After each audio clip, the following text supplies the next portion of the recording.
Sabe, tem uma conversa secreta acontecendo dentro de cada um de nós, exatamente agora. Hoje a gente vai mergulhar nessa comunicação que é constante e, olha, fascinante entre o nosso intestino e o nosso cérebro. Quem nunca, né? Quem nunca teve aquele pressentimento sobre algo ou sentiu aquele famoso frio na barriga? A gente usa essas expressões o tempo todo para descrever uma intuição, uma sensação que parece que vem de dentro. E se eu te disser que isso é muito, mas muito mais do que só uma figura de linguagem? Pois é, as pesquisas mais recentes estão mostrando que essa conexão é uma realidade biológica e bem complexa, com consequências enormes para a nossa saúde, tanto mental quanto física. Para a gente entender essa conversa, primeiro a gente precisa conhecer um dos participantes principais, o nosso chamado segundo cérebro. É isso mesmo. Dentro do nosso intestino, existe uma rede de neurônios tão gigante e sofisticada que os cientistas deram esse apelido para ela. É o Sistema Nervoso Entérico, ou SNE. Ele consegue gerenciar a digestão e várias outras funções ali por conta própria, sem precisar de ordens diretas do cérebro que está na nossa cabeça. E a escala disso é de cair o queixo. A gente está falando de cerca de 500 milhões de neurônios. Para ter uma ideia, isso é mais neurônio do que tem na nossa medula espinhal. Já dá para ter uma noção do poder de processamento que mora no nosso intestino. Então tá, mas como é que esses dois cérebros conversam? Bom, eles usam uma espécie de supervia de informações. O principal canal de comunicação aqui é o nervo vago. Pensa nele como um cabo de fibra ótica biológico super moderno que vai do cérebro até o abdômen, ligando diretamente os dois sistemas. Mas a parte mais surpreendente mesmo é a direção do trânsito nessa via.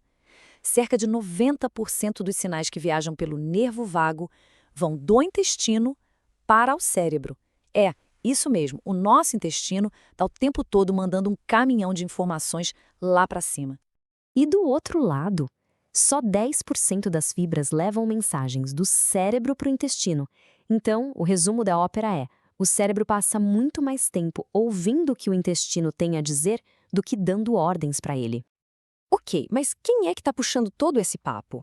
Em grande parte são os trilhões de micro-organismos que moram no nosso intestino, a famosa microbiota. Essas bactérias produzem muitas das mesmas substâncias químicas que o nosso cérebro usa para se comunicar e regular o humor, como a serotonina, o GABA e a dopamina. Vamos começar pela serotonina, que muita gente conhece como a molécula da felicidade. Ela é essencial para a gente se sentir bem, para a nossa capacidade de pensar com clareza e para o nosso equilíbrio emocional. E agora, um fato que choca muita gente: aproximadamente 90% de toda a serotonina do nosso corpo não é produzida no cérebro, e sim lá no nosso intestino, com uma influência gigantesca da nossa microbiota. Depois, a gente tem o GABA. Pensa nele como se fosse o freio natural do cérebro. Ele que acalma a atividade dos neurônios, ajudando a diminuir a ansiedade e o estresse. E sim, certas bactérias intestinais são especialistas em produzir GABA. E não dá para esquecer da dopamina, né? O neurotransmissor que nos dá aquele empurrãozinho, que está ligado à motivação e à recompensa. E adivinha só, a microbiota intestinal também tem um papel super importante na sua produção. Se você está achando fascinante como o nosso corpo funciona de um jeito tão integrado, aproveita para se inscrever no canal NPD, Neurociências e Psicologia no Divã. Lá você vai encontrar muito mais conteúdo para entender a complexidade do cérebro, da mente e do comportamento. Mas o que acontece quando essa linha de comunicação, que é tão importante, é interrompida? Ou quando sofre alguma interferência? É aí que entra o conceito de disbiose. É o nome que a gente usa para um desequilíbrio na comunidade de micróbios do intestino. E o que estudos científicos bem robustos estão mostrando é uma ligação cada vez mais forte entre a disbiose e vários problemas de saúde mental.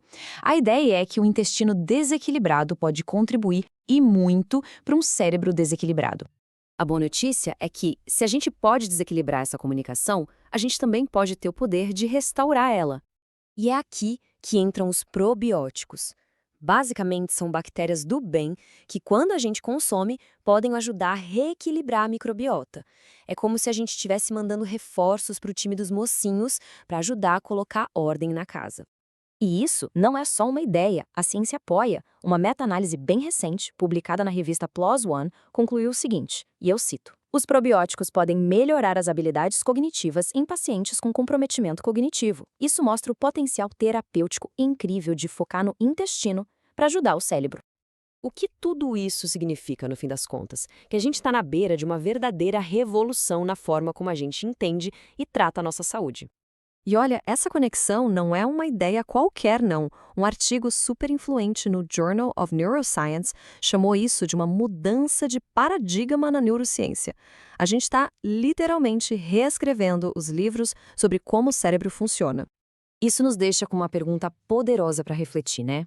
E se as futuras terapias para ansiedade, depressão e até mesmo doenças neurodegenerativas envolverem não só tratar o cérebro, mas também nutrir e cuidar do nosso segundo cérebro?